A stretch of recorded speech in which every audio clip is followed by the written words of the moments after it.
This is Scott Shepard. I'm a golf fitness trainer, and today I've got a great warm-up for you. This would be an amazing warm-up for the range. I call it a full range warm-up. You're going to kind of get everything moving before you start taking swings, before you start hitting balls. I'm going to be using the swing trainer, and I have the standard ball set up on it to get going there. Sometimes in the warm-up you can use a little bit of heavier ball, but I just have the standard ball set up for right here, and I'm going to use the swing trainer to go through this warm-up. It's a great tool for that. Instead of using your golf clubs, sticking them into the ground, messing them up, this is an awesome tool you can use that will help you get warmed up and not damage any of those expensive clubs you have in your bag. So we're going to start off with some wrist movement. So all I'm going to do is set the swing trainer out to the front right here.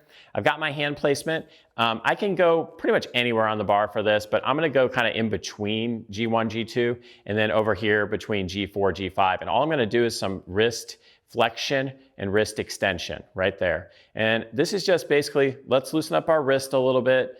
We're going to use that in our golf swing, so we better make sure it's all moving. So we're just kind of wrist flexion, wrist extension right there. How many reps do you want to do on this? I'm looking at a rep range of maybe 8 to 12, okay? This is movement based. You don't have to hold. You're not trying to stretch really, really long or anything like that. You're just trying to get things moving. So you're just taking the range of motion that you already own and you're asking your body to go into that range of motion and get moving with it. So that's your first one. You got wrist flexion, wrist extension right there. Okay. Second one you're going to do is now you're going to start loosening up a little bit with your shoulders. So we're going to take the club. I've got my left hand down, my right hand palm up, and I'm going to just twist it over like this way from here to here. So I'm just going to turn that. Okay. I could go a little wider if I want to. That's going to be a bigger stretch. If I go a little more narrow, like G2, G4, that'll be less of a stretch on my shoulders. And I'll go over and rotate like this right here, maybe about 8 or 10 times right there out in front. Come back, just kind of loosening up. This is going to stretch the backside of my shoulders a little bit, get me moving. And one more right there. Good. And then I'll flip it. So now I put my hands this way and I'm going to flip over here. So now I'm opening to the other side. This is going to stretch a little bit more my left shoulder as it comes across right there. My right arm as it comes under right there. So I'm moving back and forth in this range, just kind of turning it over. Again, like I said, if you want to go wide, you can get a really big stretch, but you don't need to. You can go narrow and just kind of loosen up your shoulders a little bit right from there. All right, so now we've got the shoulders moving and opening up a little bit. Now we're going to start looking at the trunk. We need the trunk to start rotating a little. So I'm going to take this swing trainer, put it across my chest. I like to start with kind of closer in movements to get the core moving a little bit better and then go to wider sweeping movements after that. So if I set up here, I'll get in a little bit of kind of a hinge like this, a little bit of a forward hinge to that position right there. And then all I'm going to do here is I'm just going to turn my trunk. Now these are trunk rotations, so my shoulders are flat here. They're working on this rotational plane. Not necessarily the plane that you're going to use in your golf swing, but we'll add in the second one in a minute, which is going to be tilting. So got this across my chest. I make a turn within a comfortable range. I'm not trying to make this big like forced movement. I haven't even moved yet. I'm just warming up. So I'm just making these little rocking turns, comfortable range of motion left and right, right there. And now we've got that moving into the trunk is starting to rotate a little bit. Second move you need is you need some tilting. So we'll set up in the same position and do some tilting. So now I'm going to take the left end of the swing trainer down towards the floor, the right end down towards the floor. And I'm just tilting back and forth, left and right. Little turn, or a little bit of a tilt this time. We did rotation, now we're doing a little tilting. Turn here, side to side movements. And that's going to get your trunk a little bit warmed up for tilting, because you have to have control of tilts. Again, side to side.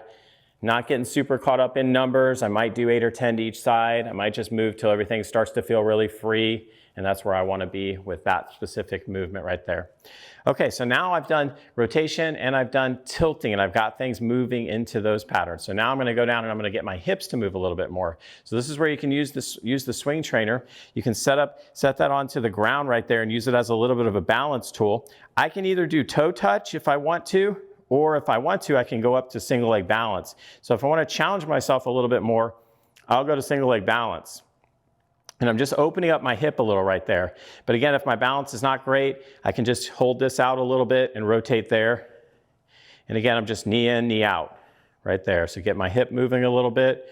Again, if I want more balance, I'll go up here, try to hold off to that position. So now I'm challenging my ankle, a little bit of stability, but I've got the swing trainer as a base. And so I'm not gonna fall over because I have control right there, okay? So then go to the other side. You can, again, like I said, you can kind of start here if you want, off the toe, kind of get everything moving, and then work your way up into more of a single leg balance right there. And just warming up to a comfortable level. You don't need to push this too far. You just want to get things going, get things moving. So again, right there. So now that's my hips opening up. I've got that little bit of movement with my hip opening, and then I want to think about my pelvis moving. So I'll set up back in that same position with the swing trainer a little bit and kind of start turning my pelvis a little bit to the right and left. Little turns like that, little turns like this. So I feel like that's moving. Belt buckle pointing to the left, belt buckle pointing to the right. Using this as a little stable base. So I get that turn. It actually kind of stretches your shoulders a little bit as you do that. So now you're going side to side, little turns right there, 8 or 10 or so to each side. Everything's moving. You can do this on the range, you can do this anywhere. You got the swing trainer, hotel room, lobby, wherever you want to go. Now I've got my standard ball on there, so I've got a little bit of weight to this. It's going to help me loosen up. So I'm going to start off with some little what I call 180 swings, which is just from here to here. So I just kind of go back and forth. If I need to kind of choke down a little bit into like the in-between or closer to G2, I can do that so I don't take hitting the ground. I'm going to stop here, stop here. And again, if you notice, I'm just using a little bit of rhythm. So we call it 180-degree swings, right like that. To there, to there. And all I feel like I'm doing here is getting a little rhythm, engaging my core a little bit, my lower body a little bit, just getting everything going, loosening up. All right, so now I've done some half movements and I can get into some fuller movements. So I just want to start taking some swings. One of the ways you can start is do a step swing, because stepping is kind of like loosening up a little bit, like a baseball pitcher would start out throwing, they might do some what's called crow hops, which is real light tosses to get the body moving. Same kind of thing in golf, just get moving a little bit. Step left, swing. Step and swing. Getting the rhythm. What's great is this grip is so great, kind of holding on as you go through, and you're just lightly swinging through, but that ball is going to help carry you through. It's got a little bit of weight to it, so it's going to pull your body through. Loosen everything up. You can get bigger with your range of motion, wider with your range of motion, and really kind of start picking up the speed. And again, I did a lot of swings there. I might do 15, 20 swings like that because I'm just loosening up. There's no tension at all. I feel completely free and ready to go. And now basically what I've done is I've got my body moving. And now what I'm going to do is put this away, go ahead and grab a club and start moving into that, because I've done a great activation, fundamental warm-up. I'm ready to go hit balls. And if you continue to use the swing trainer in this program, you will be able to play without limits. Never miss the latest videos from your Dr. Design golf fitness experts. Subscribe now.